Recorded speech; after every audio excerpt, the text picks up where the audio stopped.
စံချိန်အသစ်တင်သွားခဲ့ပြီဖြစ်တဲ့ Bruno Fernandes အားလုံးပဲမင်္ဂလာပါကျွန်တော်တို့ရဲ့ Sport Motion Channel လေးကနေကြိုဆိုလိုက်ပါတယ်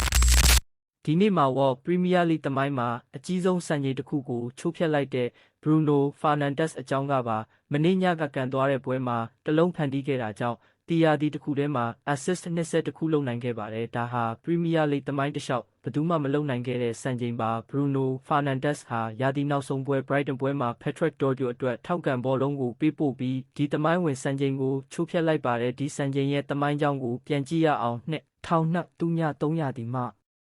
Arsenal ရဲ့ဒဏ္ဍာရီတိုက်စစ်မှု Thierry Henry က assist 20လုပ်ခဲ့ပါတယ်18နှစ်ကြာပြီးနောက်2019နှစ်ရာသီမှာ Manchester City ရဲ့ Kevin De Bruyne ကအဲ့ဒီစံချိန်ကိုညီမျှခဲ့ပါတယ်နှစ်ယောက်လုံးက assist 20စီပါ6နှစ်ကြာအောင်ဘယ်သူမှမချိုးနိုင်ခဲ့ပါဘူးဒီရာသီမှာ Bruno ရဲ့ assist ခီးလန်းကိုပြန်ကြည့်ရအောင်ရာသီစောပိုင်းကတည်းကသူ့ရဲ့ဖန်တီးနိုင်စွမ်းကထူးခြားခဲ့ပါတယ် Brentford ပွဲမှာ Benjamin Sesko အတွက် assist လုပ်ပေးပြီး19ခုမြောက်ရောက်ခဲ့ပါတယ်ပြီးတော့ Nottingham Forest ကို3-2နဲ့အနိုင်ရတဲ့ပွဲမှာ Bryan Mbeumo အတွက်ညာဘက်ကနေ cross တင်ပေးပြီး20ခုမြောက် assist ရခဲ့က Henry နဲ့ De Bruyne တို့ရဲ့စံချိန်ကိုညီမျှခဲ့ပါတယ်ပြီးတော့ဒီနေ့ရာသီနောက်ဆုံးပွဲ Brighton ပွဲမှာထောက်ကန်ဘောလုံးကိုတိတိကျကျပေးပို့ပြီး Dorgu ခေါင်းတိုက်သွင်းလိုက်တာနဲ့ assist 20ဖြစ်သွားပြီးစံချိန်သစ်ချိုးဖျက်လိုက်ပါတယ် Henry ရော De Bruyne ရောမလုပ်နိုင်ခဲ့တာကို Bruno လုပ်ပြလိုက်ပါတယ်ဒီစံချိန်ချိုးဖျက်မှုကအလွတ်သက်မဟုတ်ပါဘူးဒီရာသီ Manchester United ရဲ့ပြန်လည်ထူထောင်ရေးမှာ Bruno ရဲ့အခန်းကဏ္ဍကအလွန်ကြီးမားပါတယ် Michael Carrick ရဲ့လက်အောက်မှာ United ဟာရာသီဒုတိယပိုင်းမှာအံ့ဖွယ်ပြန်လည်ထူထောင်နိုင်ခဲ့ပြီးအဆင့်3ရရှိက Champions League ဝင်ခွင့်ရခဲ့ပါတယ်ဒါတွေအားလုံးရဲ့နောက်ွယ်မှာ Bruno ရဲ့ဖန်တီးမှုတွေရှိနေပါတယ်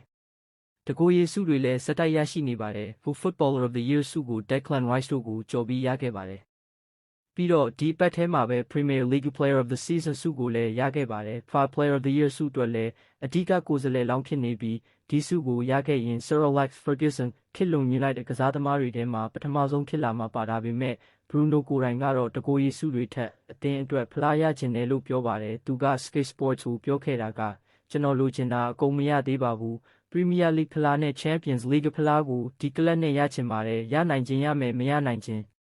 မရဘူးဒါပေမဲ့ကျွန်တော်ဒီမှာရှိနေတဲ့၍စူးစမ်းသွားမှာပါလို့ပြောခဲ့ပါတယ် Sporting Lisbon ကနေ United ကို2020မှာရောက်လာပြီးကတည်းက Bruno ဟာကလပ်ရဲ့အသက်သွေးကြောဖြစ်ခဲ့ပါတယ်ဒီရာသီမှာတော့သူ့ရဲ့အကောင်းဆုံး version ကိုမြင်ရပါတယ်ဖန်တီးမှုစည်ရင်းစရာတွေအားလုံးမှာထိတ်ဆုံးကရက်တည်နေပြီး Premier League သမိုင်းမှာသူ့နာမည်ကိုထာဝရရေးထိုးလိုက်ပါပြီးဒီနွေရာသီမှာပေါ်တူဂီအသင်းနဲ့ကမ္ဘာဖလားမှာလည်းကစားရအောင်မှာဖြစ်တဲ့အတွက် Bruno ရဲ့ဖန်တီးမှုတွေကိုကမ္ဘာစက္ခုံပေါ်မှာလည်းဆက်မြင်ရအောင်မှာပါ